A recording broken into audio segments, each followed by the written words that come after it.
शुभ संध्या प्रिय मित्रों, आपका एक बार फिर से स्वागत है आपके अपने एजुकेशन कैप्सूल चैनल पे। और हम लेकर आपके लिए फिर से उपस्थित है एक नया वीडियो। और इस वीडियो में हम बात करने वाले हैं बिहार ग्राम कचहरी न्याय मित्र। जो लोग ज्वाइन हो चुके हैं और जिन लोगों को अभी ज्वाइन करना है या पहले से भी जो कार्यरत हैं, उनके लिए ये वीडियो बहुत महत्वपूर्ण होने वाला है, क्योंकि हमने यहाँ पर बात की है कि न्याय मित्र की भूमिका क्या होती है ग्राम कचहरी में। ठीक है, जैसा कि कई लोगों के वीडियोस में कमेंट आ रहे थे कि सर इस बारे में भी एक वीडियो बनाइए। ठीक है, अब वहां पर रजिस्टर प्रबंधन के लिए महत्वपूर्ण बिंदु क्या होते हैं उसके बारे में हम विस्तृत रूप से बात करेंगे। और न्याय मित्र के रूप में रजिस्टरों का रख रखाव, ठीक है, और न्याय मित्र के कार्य और जिम्मेदारियां, तो इसको हम स्टेप बाय स्टेप देखते हुए चलेंगे। ठीक है, तो चलिए हम शुरू करते हैं इस वीडियो को। आप हमें टेलीग्राम पे भी फॉलो कर सकते हैं नई अपडेट्स पाने के लिए, जहां पे हम बिहार गवर्नमेंट जॉब से संबंधित और नई अपडेट्स के लिए आप हमें जरूर फॉलो करें। और नीचे आपको डिस्क्रिप्शन बॉक्स में लिंक मिल जाएगा, वहां से जाकर आप हमें सब्सक्राइब कर सकते हैं टेलीग्राम चैनल। तो आइए हम जान लेते हैं बिहार ग्राम कचहरी न्याय मित्र की भूमिका क्या होने वाली है। तो देखिए, जैसे कि आपको पता है कि न्याय मित्र की भूमिका जो है वो ग्रामीण स्तर मतलब गांव के स्तर पे जो है ना, गांव में आपको क्या करना होता है, आपको न्याय देना होता है। छोटे मोटे जो भी विवाद है उनको सुलटाना होता है, ना कि वो थाने में पहुंचे, कचहरी में जाए। उसको जो है आप अपने माध्यम से इसको जो है सुलझाने में जो आप मदद करते हैं, तो वही न्याय मित्र की भूमिका है। तो एक तरह से ये यहाँ पे भी देखिए वही चीज लिखा हुआ है, कह रहे हैं कि ग्रामीण समुदायों में कानूनी मतलब जो भी गांव के लोग हैं उनमें कानूनी जागरूकता आप बढ़ाइए, विवादों का तुरंत निपटारा कीजिए, उसको लंबा नहीं खींचना है, और न्याय प्रणाली को सुलभ बनाना है। यानी सुलभ का मतलब होता है आसान बनाना है। ठीक है, तो यहां पे बात कर लेते हैं हम न्याय मित्र के कार्य और जिम्मेदारियां। ठीक है, अब न्याय मित्र के कार्य क्या होते हैं और जिम्मेदारी क्या होती है, तो देखिए सीधी सी बात है, न्यायिक प्रक्रिया को जो है वो जो है आपको आसान बनाना है और लोगों को उस बारे में अवगत कराना है। अब जैसे ग्रामीणों में क्या है कि कई चीज कानून वो नहीं समझते, तो उनको बताना है कि देखिए इस तरह से ये पैटर्न हो सकता है, इससे आपका समाधान हो सकता है। कई बार जो है विवाद इतना बढ़ जाता है कि लोग कहते हैं कि नहीं, हम पुलिस में ही रिपोर्ट लिखाएंगे या कोर्ट में देखेंगे। तो वहां पर आपको समझाना रहता है कि छोटे मोटे जो दीवानी और फौजदारी जो मामले होते हैं ना, उनको आप अपने माध्यम से सलाह दीजिए कि देखो भैया यहां पर इतने चीजें हो सकती हैं, यहां पर ये हो सकते हैं, इस झगड़े में ये हो सकता है। तो इस तरह से आप उनको समझाते हैं और अपने स्तर से उसको जो है दूर करते हैं। ठीक है, तो ये जो है आप कानूनी दायरे में रहते हुए ग्रामीणों को उनके अधिकारों के बारे में और जो उनको कानून है उनको बताते हैं। ठीक है, तो यहां पे केवल निपटारा ही नहीं कर रहा है, उनको कानून के माध्यम से मतलब कानून जो है हमारे देश में उसके रूप में भी आपको जागृत करना है। ठीक है, चलिए अगला हम देख लेते हैं टॉपिक। अगले टॉपिक में विवादों का मध्यस्थता और समाधान। यहां पे देखिए आपका जो मध्यस्थता की भूमिका, क्योंकि देखिए सीधी सी बात, यहां पे पंच बैठते हैं जब भी कोई निपटारा करना होता है, तो आपकी मंगलवार को और शुक्रवार को ग्राम कचहरी लगती है। तो वहां पर देखिए सीधी सी बात है, जो भी कोर्ट से संबंधित है, जो भी कानून से संबंधित है, उसके जानकार कौन है, आप ही हैं। ठीक है, तो यहां पर आप जो है पंच को, जो भी सरपंच है और जो भी लोग बैठे हुए हैं, उनको जो बताना, ये कानूनी दृष्टिकोण से आप सहायता करते हैं उनकी। ठीक है, और समाधान भी बताते हैं उनको, क्योंकि देखिए सीधी सी बात है, कानून के मामले में वो ज्यादा जानकार नहीं है, आप ज्यादा जानकार हैं। ठीक है, तो यहां पर आपकी भूमिका जो है बहुत प्रभावी साबित होती है। अगला देखिए, अगला है कानूनी जागरूकता फैलाना। ठीक है, यहां पे कानूनी जागरूकता, जैसे ग्रामीण समुदायों में कानूनी जागरूकता हो गया, जैसे दहेज प्रथा, भूमि अधिकार और विवाह रोकथाम जो 18 से कम पे कर रहे हैं। ठीक है ना, दहेज प्रथा है उसको बंद कराना, कानूनी प्रावधान जैसे मुफ्त कानूनी जो सहायता है, लोक अदालत है, वहां से भी आप कर सकते हैं। तो इन बारे में जो है आपको गांव के मतलब उनको बताना रहता है और उनको उन्हीं की भाषा में समझाना भी रहता है, मतलब ठेठ गंवई भाषा में आप समझाएंगे तो उनको ज्यादा आसानी से समझ में आएगा।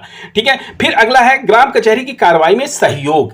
ठीक है, अब देखिए यहीं पे सहयोग की बात हो रही है। देखिए जो अभी हमने ऊपर कहा था पर्टिकुलर कि सरपंच और पंचों को कानूनी प्रक्रियाओं के बारे में और नियमों में सहायता करना, उनको बताना कि देखिए सर इस तरह से अगर हम करते हैं तो इसमें जो है इनको बड़ी राहत मिलेगी, और इस कानून के तहत अगर जाएंगे तो इनका जो है कार्य जल्दी होगा। तो इस मामले में फाइल तैयार करना, रजिस्टर में प्रविष्टियां दर्ज करना और आवश्यक दस्तावेज का प्रबंधन करना, ये सब जो है आप सलाह दे सकते हैं। ठीक है, ये सब फाइलें तैयार करना, रजिस्टर में प्रविष्टियां कराना और दस्तावेजों का, ये ग्राम कचहरी सचिव का कार्य है, और जो वहां पे पंचायत मित्र हैं इनका कार्य है। ठीक है, यहां पर आप कानूनी बिंदुओं पे सलाह दे सकते हैं और बता सकते हैं कि इन रजिस्टरों पे कैसे कैसे क्या करना है। ठीक है ना, चलिए आगे हम बढ़ते हैं। आगे की तरफ हम बढ़े तो रिपोर्टिंग और रिकॉर्ड रख रखाव कह रहे हैं कि ग्राम कचहरी में निपटाए गए मामलों में मासिक या त्रैमासिक रिपोर्ट जो तैयार की जाती है और इसे किसको भेजते हैं, तो प्रखंड। देखिए सीधी सी बात है, जो भी आप लोग कचहरी में तैनात हैं तो आपका जो हेड ऑफिस होना है, जो ऑफिस होना है जहां पे आप करेंगे, तो वो जो है बीडीओ यानी ब्लॉक जो है वही आपका ऑफिस होना है। और जो सूचना जाएगी सरपंच के बाद तो वो आप कहां पे भेजेंगे, प्रखंड विकास पदाधिकारी को ही भेजेंगे, यानी बीडीओ को भेजना है या फिर पंचायती राज विभाग को जमा करना है। अगर वहां पे नहीं है तो फिर आप पंचायती राज विभाग को जमा कर सकते हैं। ठीक है, फिर यह कह रहे हैं कि ग्राम कचहरी की कार्रवाई का रिकॉर्ड व्यवस्थित रूप से देखना, जैसे कि केस डायरी देखना और उपस्थिति रजिस्टर देखना। ठीक है, फिर यहां पे कह रहे हैं कि किसी विशेष मामले में उच्च न्यायालय या जिला प्रशासन को संदर्भित करने की स्थिति में आवश्यक दस्तावेज तैयार करना भी आपका कार्य हो सकता है। यहां पे कह रहे हैं सामुदायिक सहभागिता और सामाजिक क्या है, मतलब ग्रामीण समुदाय जो होते हैं, जो अलग अलग उसके कम्युनिटी के लोग हैं, तो उनका सक्रिय रूप से, ग्रामीण समुदाय जो अलग अलग कम्युनिटी के हैं तो उनको सक्रिय रूप से जोड़ना, ठीक ना, उनका विश्वास अर्जित करना। मतलब आप जब भी जाए तो ये ना लगे कि आप पक्षपात कर रहे हैं, किसी खास उनको कर रहे हैं, उनको लगे कि हाँ आप सबका जो है समान रूप से बात कर रहे हैं। ठीक है, तो यहां पे इसकी बात की गई है। ठीक है, चलिए आगे की तरफ हम बढ़ते हैं। नैतिकता और निष्पक्षता का पालन, ये भी चलिए वो कोई खास नहीं है। अब यहां पे देखिए कह रहे हैं कि न्याय मित्र के रूप में आपकी भूमिका जो है ग्रामीण न्याय प्रणाली की रीढ़ है। मतलब कि आप जो है न्याय प्रणाली के रीढ़ ही तो है, और कोई तो हम कहते हैं न्याय के ज्ञाता तो है नहीं, और कोई, आप ही को पता है और आप ही बताएंगे ये सारी चीजें। ठीक है, तो ये कह रहे हैं कि ये कह रहे हैं कि ग्रामीण समुदाय में विश्वास और सामाजिक समरसता को बढ़ावा देना भी ये आपका कार्य है। ठीक है, और इसके लिए विशेष जानकारी या दस्तावेज के लिए अगर कोई दिक्कत हो रही है तो आप क्या करेंगे, अपने जिले में पंचायती राज कार्यालय या प्रखंड विकास अधिकारी से आप संपर्क करेंगे। ठीक है, चलिए अब आगे की तरफ हम बढ़ते। अब यहां पे बात कर लेते हैं। देखिए न्याय मित्र तो आप हैं, ठीक है ना, आपकी मुख्य रूप से भूमिका है, लेकिन आपके साथ साथ दो लोग और हैं, ग्राम कचहरी सचिव और आपके पंचायत मित्र। यहां पे देखिए पंचायत सचिव जो हैं, पंचायत सचिव और ग्राम कचहरी सचिव, ये दोनों लोग मुख्य रूप से आपके मतलब जो भी आपके कार्य हैं, ठीक है ना, उनको करने के लिए ये लोग आपके सहयोगी के रूप में हैं। ठीक है, यहां पे कह रहे हैं कि देखिए ये कह रहे हैं कि न्याय मित्र को विशेष रूप से रजिस्टर मेंटेन करने की जिम्मेदारी नहीं दी गई है। तो यहां पे आप ये बात जरूर ध्यान रखिएगा इस कॉलम को, कि न्याय मित्र को रजिस्टर मेंटेन नहीं करना है। रजिस्टर मेंटेन करने का मुख्य कार्य किसका है, पंचायत सचिव का है या फिर ग्राम कचहरी सचिव का है, ठीक है, या अन्य प्रशासनिक कर्मचारियों के जिम्मे होता है। फिर भी अगर न्याय मित्र को ग्राम कचहरी की कार्रवाई में सहायता के दौरान कुछ रजिस्टरों के रख रखाव का सहयोग करना पड़ रहा है तो उसमें करने में आपका कोई हर्ज नहीं है। ठीक है, चलिए आगे बढ़ते हैं। तो देखिए यहां पे यही रजिस्टर की बात हो रही है। अब नीचे हम बात कर लेते हैं कि कौन कौन से रजिस्टर जो है आपको देखने को मिलेंगे ग्राम कचहरी में। ठीक है, चलिए तो सबसे पहले तो आप देख लीजिए कार्रवाई का प्रारूप। देखिए ग्राम कचहरी में कार्रवाई यानी बिहार पंचायत राज अधिनियम 2006 के तहत जो आपकी नियमावली जो बनी है उसमें जो है कि बिना किसी जटिल या कानूनी औपचारिकताओं के, मतलब बड़े ही सरल सुलभ के रूप में आप जो है निपटारा करें, विवादों का निपटारा करें।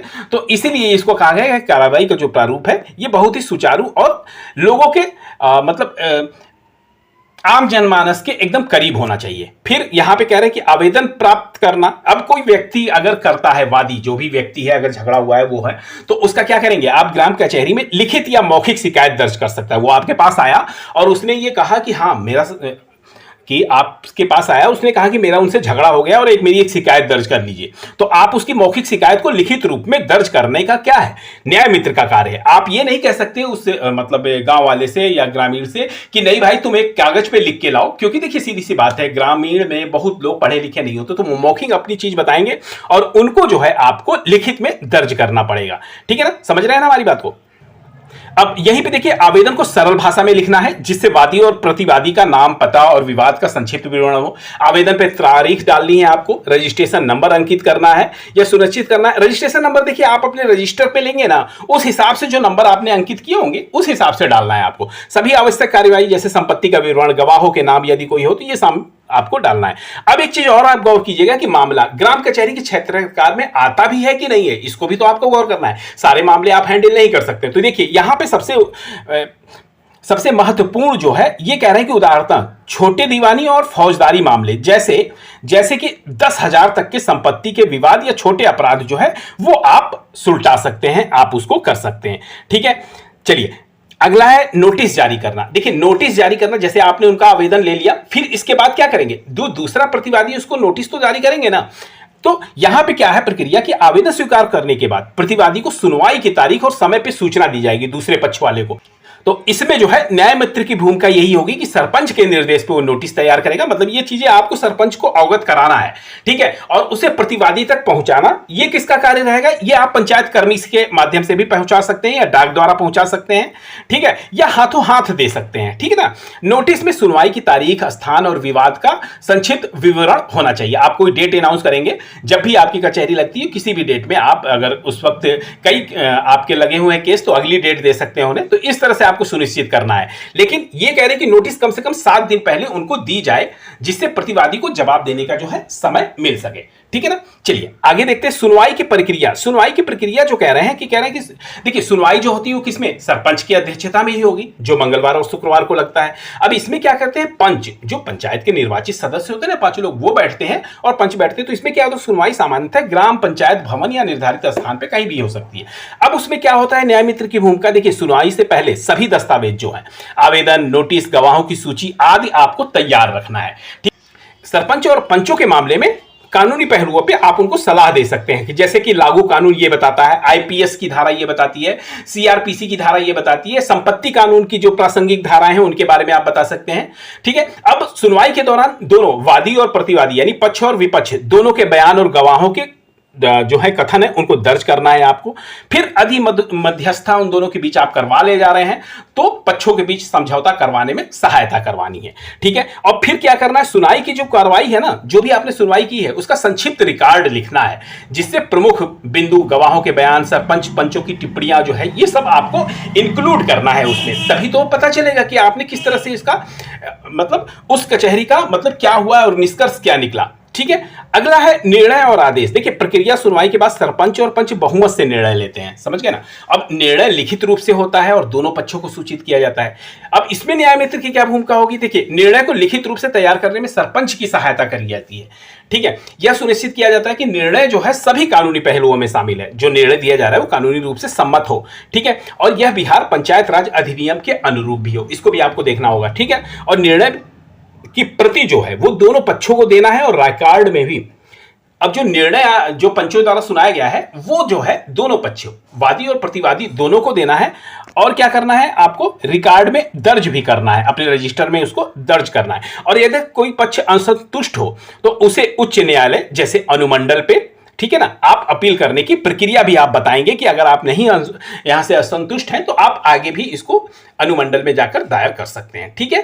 फिर कह रहे हैं कि कार्रवाई का पालन। देखिए प्रक्रिया निर्णय लागू होने के बाद इसका पालन करना जो है वो ग्राम कचहरी का दायित्व होता है जब भी, ठीक है। अब इसमें क्या होगा कि निर्णय के कार्यान्वयन की निगरानी करना, जैसे कि जुर्माना वसूली, संपत्ति हस्ताक्षर, ठीक है। तो इसमें जो है ये सारी चीजें आपको देखना होगा। और एक पक्ष निर्णय का पालन नहीं करता है तो उसे आप क्या कहेंगे, उसे आप प्रखंड विकास पदाधिकारी यानी बीडीओ या जिला प्रशासन को सूचित करेंगे कि जो आपने बताया है उसका वो पालन नहीं कर रहे हैं, ठीक है। अब बात कर लेते हैं, देखिए कई सारे आपके पास रजिस्टर होंगे, तो रजिस्टरों के बारे में भी हम थोड़ा सा बात कर लें कि रजिस्टर प्रबंधन आपका कैसा होना चाहिए, ठीक है। और ये रजिस्टर प्रबंधन जो है अधिकतर आपका पंचायत सचिव जो है और आपके कचहरी सचिव हैं, इन दोनों को करना है। तो देखिए रजिस्टर प्रबंधन ग्राम कचहरी की कार्रवाई को व्यवस्थित और पारदर्शी रूप से। तो यहां पर चलिए हम रजिस्टर प्रबंधन के बारे में बात करेंगे। तो देखिए आवेदन रजिस्टर, देखिए यहां पे दिया हुआ कि आवेदन रजिस्टर में क्या रहेगा। तो देखिए ग्राम कचहरी में प्राप्त सभी आवेदनों का रिकॉर्ड रखना। ये मुझे लग रहा है कि ये जो टॉपिक है ये आपका पंचायत सचिव और कचहरी सचिव उनको देखना ज्यादा इंपॉर्टेंट है, क्योंकि उनको भी ये बनाना पड़ेगा, ठीक है। आवेदन रजिस्टर जो हुआ उसमें आपको प्रारूप लिखना पड़ेगा, ठीक है। आवेदन की तारीख, वादी का नाम पता, प्रतिवादी का नाम पता, विवाद का प्रकार जो लिखेंगे, रजिस्ट्रेशन नंबर लिखेंगे, सुनवाई की तारीख लिखेंगे, ठीक है। अब इसमें प्रत्येक तारीख और क्रम के साथ दर्ज करना है, ठीक है। और इसमें आवेदन की स्थिति, लंबित निपटारा। देखिए एक सुनवाई रजिस्टर होता है, इस सुनवाई रजिस्टर की भी कार्रवाई। अब वहां पे देखना होगा कि ये सारे रजिस्टर आपको बनाने पड़ेंगे कि बने हुए हैं, ठीक है। फिर दूसरा हो जाएगा आपका सुनवाई रजिस्टर। सुनवाई के दौरान जो है ये महत्वपूर्ण बिंदुओं को नोट करना। यहां प्रत्येक सुनवाई की जो कार्रवाई है उसको रिकॉर्ड करने का उद्देश्य जो है क्या होता है, सुनवाई रजिस्टर का होता है। और ऊपर जो हमने बताया है वन सेकेंड, आवेदन रजिस्टर, आवेदन रजिस्टर का उद्देश्य होता है ग्राम कचहरी में प्राप्त सभी आवेदनों का रिकॉर्ड रखना, ठीक है। फिर नीचे की तरफ हम आते हैं थोड़ा सा, यहाँ पे निर्णय रजिस्टर का उद्देश्य होगा कि ग्राम कचहरी द्वारा लिए गए निर्णयों का रिकॉर्ड रखना। जो निर्णय सुना दिए गए ना, उनका रिकॉर्ड रखना आपको निर्णय रजिस्टर में आपको करना होगा। ठीक है, और निर्णय का संक्षिप्त विवरण भी देना होगा कि जुर्माना क्या लगाया गया था, समझौता हुआ तो क्या हुआ है, संपत्ति हस्तांतरण हुई है तो क्या हुई है, तो ये सारी चीजें आपको इंक्लूड करनी पड़ेगी। अगला है जुर्माना और वसूली रजिस्टर जो होना चाहिए, यानी फाइन और रिकवरी रजिस्टर। अब इसमें क्या है कि ग्राम कचहरी द्वारा लगाए गए जुर्माने या वसूली की राशि का हिसाब रखना पड़ेगा आपको। ठीक है, तो वो सारी चीजें आपको इंक्लूड करना जरूरी है। अब उसमें भुगतान का विवरण, ये सारी चीजें आपको रिकॉर्ड में करनी पड़ेगी। एक है उपस्थिति रजिस्टर। अब इसमें उपस्थिति रजिस्टर भी आपको जरूरी है। क्यों? क्योंकि देखिए, इसमें सुनवाई में उपस्थित व्यक्तियों दर्ज करना पड़ेगा, जिसमें सरपंच, पंच, वादी, प्रतिवादी और गवाह का रिकॉर्ड आपको इस उपस्थिति रजिस्टर में आपको रखना पड़ेगा। ठीक है, और उपस्थित व्यक्तियों के नाम और हस्ताक्षर भी, तभी तो पता चलेगा कि वो लोग आए थे और उनकी उपस्थिति हुई है। ठीक है, फिर एक रहेगा आपका पत्राचार रजिस्टर। ग्राम कचहरी द्वारा किए गए जो भी पत्राचार जो होंगे, ठीक है, आप प्रखंड को करेंगे, जिले पे करेंगे, जहां भी करेंगे आप, तो उसका एक जो है आपके पास होना चाहिए, नोटिस है प्रखंड कार्यालय को, पत्र, अपील जो भी है, तो इसका रिकॉर्ड आपको रखना ही पड़ेगा। इसकी भी आपको जो है आपको बनाना पड़ेगा। ठीक है, और इसमें क्या है, नोटिस और अन्य पत्राचार को रजिस्टर में दर्ज करना है, पत्र की प्रति संलग्न करना है और जवाब की स्थिति को ट्रैक करना है। ठीक है, तो ये जो है रजिस्टर प्रबंधन के महत्वपूर्ण बिंदु थे। अब इसमें क्या है, सभी रजिस्टरों को नियमित रूप से अपडेट आपको रखना है। ठीक है, सुनवाई के बाद तुरंत प्रविष्टि, उसमें जो भी निर्णय आता है उसमें जो प्रविष्टियां जो अंकित की जाएंगी वो आप करेंगे। सुरक्षा, रजिस्टरों को सुरक्षित स्थान पर रखिए, जैसे पंचायत भवन में रखें, अनाधिकृत पहुंच से बचाए रखें इसको। पारदर्शिता होनी चाहिए, रजिस्टर में कोई काट छांट आप नहीं करेंगे, कोई सुधार आवश्यक हो तो पारदर्शी तरीके से करें, और सरपंच अगर कोई कटिंग करते हैं तो उसमें सरपंच के हस्ताक्षर ले लें। ठीक है, रिपोर्टिंग जो है वो मासिक या त्रैमासिक आधार पे भी रजिस्ट्रों का सार प्रखंड विकास पदाधिकारी को प्रस्तुत करें। मतलब उनको एक त्रैमासिक या महीने में जो आप है प्रखंड विकास अधिकारी को भी दिखा सकते हैं कि सर इतना इतना जो हुआ है। अगर आपके ग्राम पंचायत में डिजिटल रिकॉर्ड है तो ये और भी बेहतर है। ठीक है, तो ये जो है रजिस्ट्रों का डिजिटल बैकअप भी रखें आप। ठीक है, यहां पर एक और महत्वपूर्ण सूचना देख लीजिए। पंचायती राज विभाग द्वारा जो है आयोजित किया जाता है प्रशिक्षण, जो समय समय पे किया जाता है। ठीक है, तो इसमें रजिस्टर प्रबंधन के प्रारूपों पर विस्तृत मार्गदर्शन दिया जाता है, तो ये जरूर आप अटेंड कीजिएगा जो आपके जिले में होता है। ठीक है, अभी नहीं, बाद में उसको करवाएंगे लोग। ठीक है, फिर इसमें नमूना प्रारूप, अपने जिले के पंचायती राज कार्यालय से रजिस्टरों का मानक प्रारूप जो है वो प्राप्त कर लीजिएगा। ठीक है, समन्वय, सरपंच और पंचों के साथ नियमित आप संबंध बनाए रखिए। ठीक है ना, ये सबसे जरूरी है। ठीक है, ताकि कार्रवाई और रिकॉर्ड प्रबंधन में कोई त्रुटि ना हो। समझ रहे हैं ना। फिर अगला है कानूनी ज्ञान, बिहार पंचायती राज अधिनियम 2006, इसको आप जरूर डिटेल से पढ़िएगा, ये आपके लिए बहुत जरूरी है। और ग्राम कचहरी नियमावली, इसको भी आप पढ़िएगा। प्रासंगिक धाराएं जो हैं इसको आपको जरूर पढ़ना है, ताकि कार्रवाई जो है कानून के अनुरूप हो। समझ रहे हैं ना। जब आपको नॉलेज होगी तभी तो आप बेहतर निर्णय दिलवा पाएंगे। ठीक है ना। अब निष्कर्ष के बारे में हम बता दें कि देखिए, न्याय मित्र का जो है सीमित भूमिका होती है। इसमें रजिस्टर मेंटेन करने की प्राथमिकता जो है, सीधी सी बात है, जिम्मेदारी जो है वो ग्राम कचहरी सचिव तथा पंचायत सचिव की होती है। न्याय मित्र का कार्य मुख्य रूप से जो है कानूनी सहायता है और प्रक्रियात्मक मार्गदर्शन प्रदान करना है। हालांकि वह रजिस्टरों की प्रविष्टियों को सही और व्यवस्थित रखने में सहायता कर सकते हैं। ठीक है, तो ये थी हमारी तरफ से बिहार ग्राम कचहरी न्याय मित्र के बारे में, उनके जो भी कार्य हैं और दायित्व हैं, ठीक है, उनके बारे में हमने यह वीडियो बनाया है। आशा करता हूं आपको यह वीडियो पसंद आया होगा। फिर मिलते हैं ऐसी वैल्यूएबल वीडियो के साथ अगली वीडियो में। तब तक के लिए आपका बहुत बहुत धन्यवाद।